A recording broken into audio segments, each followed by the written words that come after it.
这个晚上，海童睡得不安宁，老是做梦，然后隔天醒来的时候，他便有点精神不振。像往常一样，他把昨晚用洗衣机洗好的衣服晒到阳台上去，这才发现了阳台上已经装有根长长的不锈钢横杆，是给他晒衣服用的。那大大的阳台上也堆满了各种各样的盆栽花，很多都是开了花或者打着花蕾的，不论是花朵大小，花瓣都是繁复的那种。海童的注意力顿时就落在这些盆栽花上了。他晒好衣服后，便把昨天早上买回来的花架组装好后，便把那些盆栽花往花架上搬放。折腾了好一会儿，察觉到有人盯着他看，他猛抬头便对上了战印那双乌沉沉的黑眸，他的眼神锐利而冰冷。好歹结婚几天了，海童已经习惯了他冷冰冰的样子。战先生早。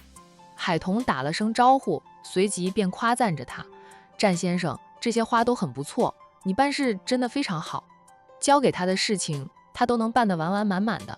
战印低沉的道：以后有不能解决的事情就跟我说一声啊。他交给他去做的事对他来说都是小事情。行。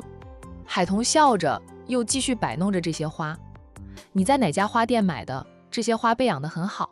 战印撒着谎：我跑了很多家花店，不记得那些花店的名字。海童嗯了一声，没有再追问下去，只要他做的事让他很满意就成。你今天买了什么早餐呀？经他这样一问，海童才想起了早餐问题，他忙掏出手机看了一下时间，已经7点多了。他起身不好意思地说道：战先生，我今早忘记买早餐了，好在现在去买还来得及，你先去洗刷，我下楼去买，你想吃什么？战印淡淡的道：我不挑食，你看着买。就算他挑食，在他这里也不能挑了呀，否则就穿帮了，因为他喜欢吃的都太贵。行。海童速度快，迅速的下楼，骑上他的电瓶车出去买早餐，很快就买了回来。他买了2笼蒸饺，2根油条，2杯豆浆。战印看着他买回来的早餐，久久都无法下嘴。海童没有发现这些，他把早餐往餐桌上一放，3两下就把自己那一份吃了，然后又回到阳台上摆弄他的花草。沉默了很长时间，战印才伸出手去拿起了那根油条，试探性的咬了一口。油味很重，但也挺香的，就是不知道炸油条的油用了多久的，卫不卫生。算了，偶尔吃一根也吃不死他。此刻战印颇为后悔自己隐瞒了他管成战家大少爷的身份，努力地塑造一个普通打工一族的形象，真够难的。海童，战先生怎么了？海童在阳台外面应着他。战印啃着那根油条走到阳台上：你姐的事你不用过于担心，你姐刮花的车子是我们公司的一位重要客户的车，我昨晚想起来就跟陆总联系了一下，他说他那车的维修费也就是1万把块钱。虽说他现在摆弄花草很有精神，战印还是能看出他的精神状态不如以往，明显是昨晚没有睡好的原因，能让他睡不好的原因当然是他姐的事。海童抬头看他，见他自然地啃着油条，心里想着他在饮食上不挑，倒是个好养活的，嘴里却问他：你是怎么确定是你们公司客户的车？他姐都不知道那辆车的主人姓甚名谁，只知道对方高大威猛，脸上有条刀疤，瞧着挺吓人的，杨洋就很害怕那个人。昨天上午陆总去我们公司，是我接待的陆总，当时看到他的车身被刮花了，我问了几句，陆总告诉我说是给一个带娃的女人用婴儿手推车刮花的。昨晚你跟我说起的时候，我想着会不会那样凑巧，便打电话问了陆总，你姐是不是叫海玲？陆总说他要了你姐的电话，等维修费出来了再联系你姐，让你姐赔偿。海童摆好了一盆花后，站直身子说道：我姐是叫海玲，这么说是真的那么凑巧？战先生，陆总真的说维修费只要1万把块钱，1万把块钱姐姐还是能拿出来的。我问他，他是这样说的。海童松口气，那就好，战先生，谢谢你。姐妹俩都担心要赔一大笔钱，现在知道维修费就1万把块钱。海童顿觉得外面的太阳都变得特别的明媚，同时呢，他又觉得自他闪婚后，虽说夫妻俩在领证前是陌生人，彼此不熟悉，但只要他跟战印提及的事情，他都会想办法帮他解决，是个能干的厉害人，也让他生出了一种有了依靠的感觉。不用客气。见他松口气的样子，战印的心情也变得愉悦了几分。000，海童的手机响了起来，他忙掏出手机接听电话，是姐姐打来的。姐，我正想打电话给你，你的事我昨晚告诉你妹夫了，很凑巧的是啊，那位车主是战印公司里的一位客户，战印帮我们问过了，维修费1万多元，姐，你能拿出来吗？海童因为姐姐这件事都一夜没睡好，海玲这个当事人就更不用说了。要是以往她还在工作，收入高，倒是不担心赔偿的事，可现在她就是一个家庭主妇，没有收入来源，丈夫又骂她闯祸精，赌气地说不帮她出那些钱，她比妹妹更加的忧愁。1万多元我还是能拿出来的，你平时给我的生活费，你让我存了一半起来，不告诉你姐夫，足够赔对方的维修费用了。哦，我打电话给你也是说这件事的，那位车主今早凌晨2点多给我发的信息，是给我一个账号，让我往那个账号里打9000块钱，我起来看到后就赶紧跟你说，免得你担心。现在看来，那位陆先生没有让我全都赔了，维修费1万多，只让他赔9000，余下的不要了，估计就是看在他那个素未谋面的妹夫面子上。海玲对战印这个妹夫印象不错，她出了事，自己的丈夫只知道骂她闯祸精，还说这是她的事，他们夫妻俩 AA 制的了，她是不可能帮他出这笔钱的，让他自己想办法。妹夫却帮他打听，估计还在陆先生那里说了说情，陆先生才少收他的钱。当然9000块钱对现在的他来说也是一大笔钱，就当是花钱买个教训吧，以后上街一定要注意点，豪车刮不起。妹夫快回来了吧？明天回来。那就好，后天我和你姐夫早点过去，是要你自己做饭吧？姐去帮你忙。与妹妹相依为命多年的海玲是出的厅堂入的厨房的人，只是现在有个小娃娃拖着她，又断了收入来源，她不得不被丈夫压制在家里当个家庭主妇。姐妹俩在电话里聊了一会儿家常，才结束的通话。战先生，你每天晚上都要加班吗？有事，这马上就到周末了，奶奶和你爸妈他们要过来吃饭，咱们家里太空荡了。我想着咱们在这2天抽个时间去看看家具，把需要用到的都买回来。战印沉默，他的工作特别忙，每天的行程也被安排得满满的，实在很难挤出时间陪他去买家具。见他不说话，海童善解人意的道，你没空的话，我自己去买也行了。战印嗯了一声，这个家你是女主人，家里的事情你可以做主哈，大事情跟我说一声便行。他可没有那么多的时间来管着家里的小事情。那行，我跟小军说一声，今天我不回店里了，去买东西。他们这个家得支起来了。战印不说话，转身回他的房间去了。没多久便从房里出来，对海童说了句，我去上班，路上开车要小心点哈。海童随意地叮嘱了一句。战印拎着那份还没有开封的蒸饺以及豆浆走了。他开着那辆买回来是为了在海童面前装穷的商务车，离开了明苑花园。出了小区后，看到自己的劳斯莱斯和保镖车都停在路边，他在路边停下了车。大少爷，保镖们迅速地下车，簇拥着他走到了那辆劳斯莱斯，替他拉开了车门。一名保镖恭敬地问，大少爷要帮你扔了吗？他指的是战印还拎在手上的早餐。战印随手就把未开吃的蒸饺递给了那名保镖，不说话，就是任由保镖们处置。车门关上，车子很快开动，迅速地融入了车流中。海童花了1天的时间，跑来跑去的，总算把家里需要又缺失的东西买齐全。他网上下单买的那些厨具也陆陆续续收到了货。当天晚上战印很晚才回来，他回来的时候，海童早就梦周公了。他也没有打扰他，就是在屋子里转了一圈，看过海童布置的家后，在心里觉得这个女人还是挺会过日子的。或许她不是心机女，嫁给他不图其他，就图一个安身之所吧。毕竟她一直住在她的姐姐家里，有一种寄人篱下的感觉。当然，战印不会因为几天的相处就认为海彤是个好女人的，他还得继续考察所谓的路遥知马力，日久见人心，夫妻俩在日常的相处中才能看清他真正的人品。忙碌的时候觉得时间过得特别快，转眼间变到了周六。昨晚上海彤刻意等到战印深夜归家，跟他说好了周六早上一起去市场买菜。昨晚上海彤打过电话给老太太，知道今天过来的婆家人大概能坐个2-3桌吧，因为战印底下那一溜的弟弟们也要过来。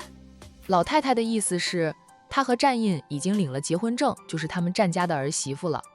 除了见长辈，也要让平辈们跟她这个长嫂见一见，免得路上遇上了不认识。今天要买的菜就很多，她一个人去怕是提不回来，叫上战印开着车去买再多的菜，也不用担心提不回来。像那天一样，清晨6点，战印就被海彤的语音来电吵醒。起床气特别重的战印真的是忍了又忍，都快成了忍者神龟，才没有冲着海彤大骂一顿。战先生，海彤的声音清脆，听着还是很舒服的。战印揉了揉眉心，低沉的道：“给我10分钟的时间。”好，我炒了面条，你等会儿出来就吃，吃完了咱们再出门买菜吧。战印，你几点起来的？现在不过是清晨6点，他都把早餐做好了。5点多吧。一个人准备2-3桌人的饭菜需要不少时间，他只能早起才能忙得过来。战印没有再说话，默默地切断了通话。见家长，他很重视，那是他的家人啊。他这样的态度让战印满意。10分钟后，战印一身家常便服出现在餐桌前，他还在吃着，见到他笑了笑，说道：“尝尝我炒的面条，我姐说我炒的面条好吃。”战印看一眼他的早餐，卖相不错，看着挺有食欲的。他赏脸的吃完了那一碟子的炒面条，的确好吃，他的厨艺应该非常好。他倒是有口福的，吃他亲手做的早餐比吃外面买回来的早餐放心多了。海彤收拾碗筷进厨房清洗。啊，战先生，你的衣服都是黑色的吗？战印沉默，算是默认了。你穿多大码的衣服，改天我去逛街给你买几身其他颜色的衣服。你本就长着一张严肃的脸，老是穿着黑色的，给人一种冷漠的感觉。战印眼神一冷，语气也跟着变得冷冰冰的。我的穿衣打扮啊，你别管。他就喜欢黑色，他要是看不惯，可以自戳双眼，不要看。海彤听出他话里的冷漠及不悦，沉默了一下后说道：“对不起，我越轨了。每个人都有自己的喜好，我不该因为自己的不喜欢让你改掉你的喜好。”战印不接话。啊，他转而出了阳台，看着被他布置的像个小花园的阳台，他绷着的俊脸和缓了些。数分钟后，海彤拿着钱袋叫喊着：“战先生走啦！”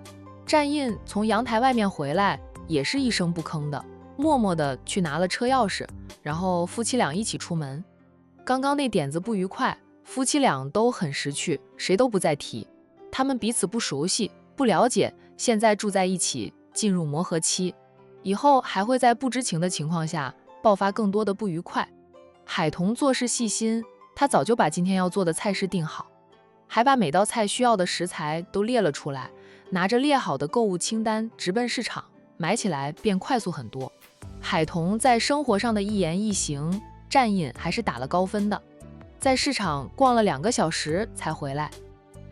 习惯了出门有豪车代步的战印呢，哪怕平时也会锻炼身体，又是练过拳脚功夫的人，但陪着海彤逛了2个小时的市场，还得负责拿菜，他觉得挺累的。真的是宁愿有处理不完的文件，开不完的会，也不想陪女人逛街逛菜市场。停好了车，海彤还没有下车，就接到了战老夫人打来的电话。海彤，你们在家里吗？我们到楼下了哈。海彤笑道：“奶奶，我们去市场刚回来，你在楼下等等我们吧，我们很快就过去的。你和阿印去了市场。”老太太听得乐呵呵的，心里想着她那个冷漠高傲的大孙子。居然肯放下身段陪着海童去逛菜市场，叫他要装穷也好，就让他过过普通人的生活吧。去买点菜。阿印平时忙于工作，长这么大肚没有逛过菜市场，是该带他去逛逛的。海童，你要让阿印帮你拿东西，他力气大，你别累着自己。战印，奶奶，谁才是你的亲孙？海童下车后，一手拿着手机听着电话，一手拉开了车后座的车门，探身入内，从车内拿下了一台可以折叠的小拉车，示意战印把小拉车拉开。奶奶放心吧，我不会累着自己的。小拉车不够大，他买的菜以及水果太多，小拉车放不下，余下的便是战印提着，他从头到尾都是轻轻松松的，一点儿也不累。奶奶，我们现在就过去。好，等会儿见。老太太主动挂了电话，海童把手机塞回裤兜里，推着小拉车，对两手都不得空闲的战印说道：战先生，走吧，奶奶他们已经到了楼下，正等着我们呢。战印与他并肩走着，边走边低沉地提醒他，在我奶奶他们面前，你别叫我战先生，叫我战印吧。行，不过是一个称呼，海童不会纠结这个问题。很快，老太太他们便看到了小夫妻俩回来。海童推着小拉车，小拉车上面堆满了他买的菜、饮料以及水果等。然后他们战家这一代最优秀的男儿，则是两边手都大带小带的，夫妻俩并肩走着，那画面还挺和谐的。战家九少爷战燕比战印小了15岁，现在还是个高中生，他定力不够，看到这一幕，扑哧地笑了起来。他打有记忆以来最怕的便是表情严肃，对他管教非常严厉的这个大堂哥。在他的印象中，他家大哥永远都是冷冽高傲、目下无尘的，他们在这个大哥的眼里就如同凡夫俗子一样。没想到大哥也会有变成凡夫俗子的一天。老九，老太太叫了老九一声，她自己眉眼也是笑，觉得战印隐藏真实身份，考察海童的人品，也不是没有好处的，至少能让他们看到战印的另一面。奶奶，我忍不住，让我再笑一会儿。战燕笑嘻嘻地道：大嫂应该让我大哥左手一只鸡，右手一只鸭，背后再背一个胖娃娃的。众人无法想象那画面，你们都给我记住一点，别暴露了咱们的真正身份，海童不知道的。老大，你们夫妻俩等会儿就说你们没有退休金的，就在家里种点菜，养点花，偶尔能赚点生活费。来时说好的都给我记住了，穿帮了阿姨要找你们算账了，别向我求救哈。老太太现在觉得大孙子走这一步棋很好玩，极力的协助大孙子继续装穷。她是坚信海童是个好女孩的，绝对不会贪图钱财。她都这么大岁数了，看人的眼光毒着呢。知道了。众人低声应着，他们对海童不算陌生，毕竟海童是救过老太太的。当初向海童道谢的是老太太的儿子儿媳。战印的亲妈不怎么说话，她是不赞成婆婆让大儿子娶海童为妻的。但老太太说服了她那个高傲的大儿子，她也没有办法阻止。海童救过老太太，战太太对她也是心存感激，他们一家也向海童道过谢，也要报答她。是海童婉拒了他们的报答，没想到老太太就相中了海童，觉得她是个人品极佳的女孩子，然后使劲的撮合战印和海童，最后还真让老人家得偿所愿。还好战印说过只和海童领证，他还得考察海童一段时间，确定他真如老太太说的那般好，他才会把这门亲事做实。战太太希望到最后大儿子和海童能够和平分手，两个人各方面是真的不般配。当然看在老太太的份上，她也不会对海童做什么，顺其自然吧。奶奶，小夫妻俩走过来了。海童含笑着和老太太打招呼，然后又朝战家三位爷以及太太们点头问好。这几位是他见过一面的人，印象不深。至于那几位年轻俊秀的男子，他没见过，却能猜到是战印底下那一溜的弟弟们。海童，你该改口叫你厉荣伯做爸，叫你唐姨做妈了。老太太笑眯眯地提醒海童改口。战印母亲娘家姓唐，闺名君业。战丽容温和地看着儿媳妇，她是相信老娘的眼光的。况且她也不管儿子们的私生活，给足儿子们自由，是一个非常开明的家长。唐君业心里不太接受海童这个儿媳妇，但她修养极好，保养得很好的脸上同样有着温和，带着点点笑意。海童大方的改口，叫了战丽蓉一声爸，又叫了唐君业一声妈。奶奶先上楼去吧，外面热。战印低沉地说了句。老太太叫了一声老二，战二少马上过来帮着海童推小拉车。老太太要海童挽扶着她上楼，哪怕他老人家身体骨非常硬朗。很快回到了屋里，海童招呼着大家坐下，忙去给大家沏茶倒水，洗好水果切成果盘。海童，来，让阿印帮你介绍一下。老太太打量了一下大孙子的这个小家，布置得很温馨，不用问也知道是海童的功劳。她拉住了还要去拿零食的海童，瞪了大孙子一眼，示意战印把弟弟们介绍给海童认识。战印淡淡的道：“你们几个向你大嫂自我介绍便是。”由战二少开始，一直到战九少，个个都恭敬地叫了海童一声大嫂。战燕自来熟，跟海童聊得最欢。这小子目睹了大嫂让大哥当搬运工的一幕后，坚定不移地抱上了大嫂的大腿。他相信啊，以后大嫂就是他的靠山。海林和周红林带着儿子周阳比战家人稍晚到的啊，知道妻子刮花了别人的豪车要赔一笔钱，结果因为妹夫跟车主是认识的，车主最后只要妻子赔偿9000块钱，周红林就不敢小看还没有见到面的连金。本来不把今天两家家长见面当一回事的周红林心态改变，在见到战印后，他更是暗惊这个连金的气度，简直就是比他公司的老总更有威严，更让人生出畏惧之色。战先生，周红林满脸堆笑地朝战印伸出右手，你好，我是海童的姐夫。战印与周红林握了握手，淡淡地叫了一声姐夫，他又叫了海玲一声姐。海玲一见妹夫生的一表人才，虽说比结婚证上的相片更具威严，瞧着就是个冷漠不多话的人，他还是就很满意的。杨洋叫姨夫。海玲教着儿子叫战印。周阳长得虎头虎脑的，眼睛长得很像齐母的乌黑明亮，眼珠子总是咕噜噜的打转，憨而萌，瞧着就让人喜欢。战印不由自主地问着，姐，我能抱一抱他吗？海玲笑道，可以啊。他把儿子递给妹妹，海童接抱过外甥后，战印才从妻子手里抱过了周阳。海玲这个动作让战印对大姨子高看了一眼，是个细心的人，也是个知理懂得避嫌的，担心他直接抱孩子，两个人会有所碰触，便把孩子交给海童抱着。他和海童是合法的夫妻，再多的碰触也是正常的。周阳被战印抱着上楼的。小家伙虽不太会说话，不过简单的叫人还是会的。战印这般冷漠的人，一般小朋友都怕他，战九少就怕他大哥，怕得要死，才会急急地抱住大嫂的大腿。但周阳却不触战印，被战印抱着后，脆脆地叫了一声姨父。小夫妻俩迎着海玲一家3口进屋，接着又把战家所有人介绍一遍。战家人都知道，海童父母双亡，姐妹俩相依为命，靠着父母的赔偿金过日子并完成学业，对海玲是相当的客气也敬重。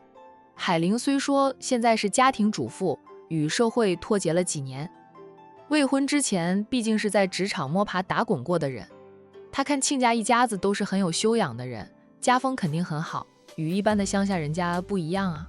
老太太说过，他们战家是乡下人家，不过是儿孙有点本事，在城里发展好，置了些家业，全家才搬进城里住，但他老人家还是经常回乡下住上一段时间的。战家庄园建在郊外，远离热闹的市中心，庄园外也有田有地，他老人家说他是住在乡下，倒也说得过去，只是他的乡下镀了一层金的。姐姐一家到了后，海童便开始忙着中午饭。让他很意外的是，战印居然主动进了厨房帮着他打下手。战先生，我自己来就行，你去外面和他们说说话。战印淡淡的道，在我家，我妈他们自在的很，不用我陪着。那你跟我姐夫聊聊呀。战印眼底掠过了冷意，很快就恢复了常态，依旧是淡淡冷冷的说道，我跟姐夫话不投机。周红林是个极会拍马屁，善于钻营的人，或许也有点真本事吧，否则也无法成为一家规模不小的公司经理。战印不喜欢和周红林打交道，不仅是周红林是他最讨厌的那类人，还因为周红林对海玲的态度。周阳渴了，明明奶瓶里装有水，而且奶瓶就放在周红林面前的茶几上，他也不动手拿一拿奶瓶，非要叫喊着海玲过来拿奶瓶给儿子喝水。今天是初次见面，以战印毒辣的眼光来看，他这位连金在家里是不把海玲这个妻子放在眼里的，更觉得海玲在家里带娃是很轻松的事情。战家的家风，战家的祖训，让战印很不喜欢那种不尊重妻子的男人。他和海童属于闪婚领证时才见面，毫无感情可言，但他依旧会给海童身为妻子应得的尊重。海童听他这样说，笑了笑，既然话不投机，那就算了。老三能说会道，有老三和姐夫说话，姐夫不会觉得被我们冷落的。战家三少是个笑面虎，跟谁都能聊得来，算计人也在谈笑之间。那你就给我打下手吧。战印不说话，他进来就是给他打下手的。小夫妻俩在厨房里忙活着，让两家家长都很满意。海玲觉得妹夫是个会体贴妹妹的。中午吃饭的时候，大家尝过海童的厨艺后，都赞不绝口。可能是吃惯了山珍海味吧，再尝海童做的家常菜，就觉得特别的好吃。热热闹闹了一整天，傍晚两家家长都用过了晚饭，才相继离开，让这个小家得以恢复安静。海童一进屋就把自己扔进了沙发里，随即躺下，对着后面进来的男人说道：“我的腰都快直不起来了。”战印没有说话，海童也就是那样说，不指望他会心疼他几句。他真要说出心疼的话，他还觉得虚伪呢。战印默默地收拾，因为有周阳这个小家伙在呢，屋里弄得乱糟糟的。他收拾完大厅后，又进了厨房，从门后面拿下了围裙，颇为熟练地系上了围裙，便去清洗那一大堆的碗碗碟碟。战印话不多，但人很体贴，彤彤啊，跟他好好的过日子。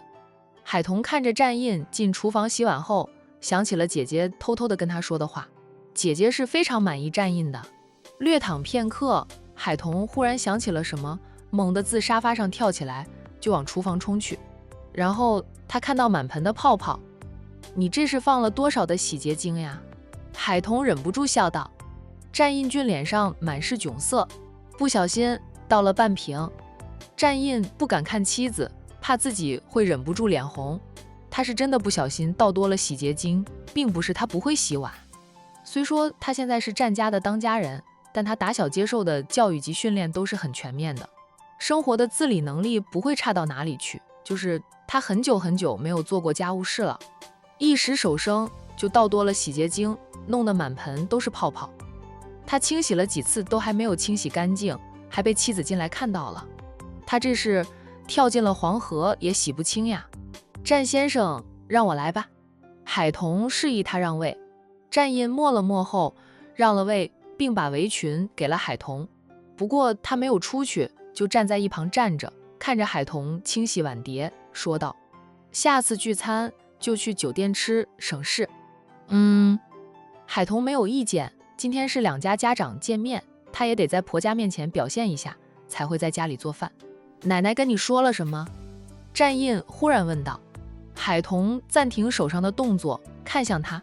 战印也在看他，夫妻俩四目相视，战印从他的眼神里看到了点点戏谑，便听得他说：“奶奶问我们俩是不是分房睡，说我们俩领了结婚证的，让我大胆点，主动点，把你扑倒，扒光你，睡了你。”战印，这是他奶奶说得出来的。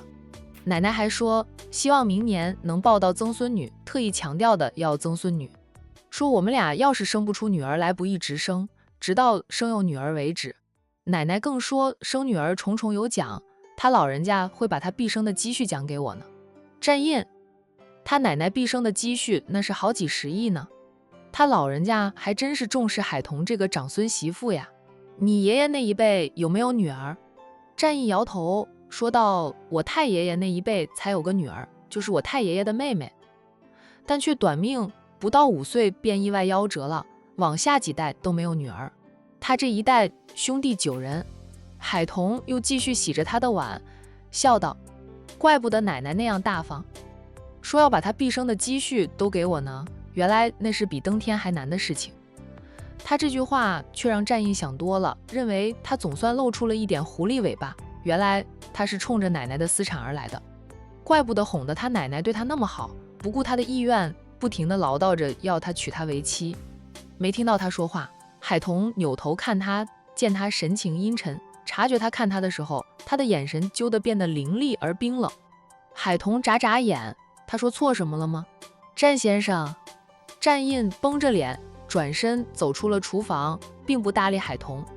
看着他走出去后，海童嘀咕着，莫名其妙的是他要问的。我回答了，又给我脸色看，真以为我很想扑倒你啊？冷冰冰的，我怕还没有扑倒你，就先被你冻成了冰雕。海童以为战烈变脸是因为老太太鼓励他扑倒他的缘故。战烈回了他的房间，很久都没有出来。海童也懒得管他，一个大男人难不成还要他去哄他？对不起，夫妻现还没有好到那种地步，反正他们就是搭伙过日子的，他就算气他气到地老天荒，只要他不把他赶出去，他都无所谓。海童洗完了碗筷，又把厨房收拾干净，再出去把整间屋子都拖了一遍，最后便在阳台的那张他买回来的秋千椅子上坐下。徐徐夜风送爽，在晃动着秋千椅，海童觉得惬意得很。更不要说此刻他的阳台就像一座小花园，望着长势喜人的花花草草。海童又一次感叹战印办事给力啊！沉稳的脚步声响起，是朝阳台走过来的。很快，战印出现在阳台上，看到海童坐在秋千椅上荡着，舒服又惬意的样子，战印的脸绷得更紧了。他走过来，把2张纸递给他。什么来的呀？海童好奇地问道。战印不说话，意思非常明显，看不就知道了，还需要问吗？拿过那2张纸，海童了看内容，赫然是一份协议。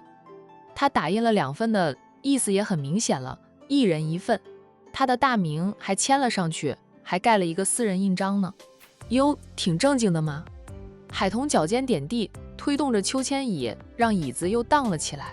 他往后靠在椅背上，认真地看着战印写好的协议。协议满满当当写满了1张纸，海童只记住主要的几点，便是他们现在没有感情，就做着挂名的夫妻，让他不要肖想他的身体，说白了就是夫妻不同房，不会做名副其实的夫妻。还有就是尚若半年内2个人还是无法培养出感情，就离婚。他愿意把现在住的这套房子转让给海童，他现在开的那辆东风风行商务车也一并转给他，其他的便没有了，还特意强调不许他打老太太私产的主意。这些框框条条，除了一旦离婚后海童能得到的房子和车子，其他都是对海童不利的，赤裸裸地防备着海童骗财骗色呢。战印冷冷地道：海童，我们虽是夫妻，但我们是没有感情基础，我觉得我们该签份协议，你放心，除了协议上的这些，其他的都不变的。总之一句话，他不要爱上他，不要想着睡他，更不要肖想着他奶奶的私产。海童倒是不生气，还觉得他会写下这一份协议很正常。他说道：我从来没有想过要奶奶的积蓄，我有手有脚，能养活我自己，不必啃老。在他眼里，奶奶就是1个月有个2、3千块退休金的老太太，哪怕老太太的儿孙孝顺，老人家的积蓄也是有限的，估计还没有他多呢。他是真的没有想过要谁的钱。闪婚战印主要是为了让姐姐不用再和姐夫吵架，也是为了让姐姐放心领证支出。他也问过战印要不要 AA 制的，姐姐姐夫是自由恋爱结合的夫妻，有感情 AA 制很伤感情，但他和战印是闪婚夫妻，没有半点感情，然后 AA 制其实很好的。海童又上下打量着战印，夸赞地道：战先生真的是老天爷的亲儿子，你这样的外在条件，认第2都没有人敢称第1了，五官帅气啊，身材也棒。这份冷冽的气质，有些人见了会怕，但有些人见了却会心生征服欲。战印眼神一沉，海童话锋一转，笑嘻嘻地道：不过战先生不是人民币，不会人人都爱你。放心吧，我不会爱上战先生，也不会想着占你便宜的。你草拟的这份协议，我完全没有异议，拿笔来，我签名。不过我没有私章，就摁个手指印吧。站印写下这份协议时，还以为他看了会勃然大怒的，没想到他一点都不生气，还夸他的协议写得好。他默了默后，终究是递上了笔。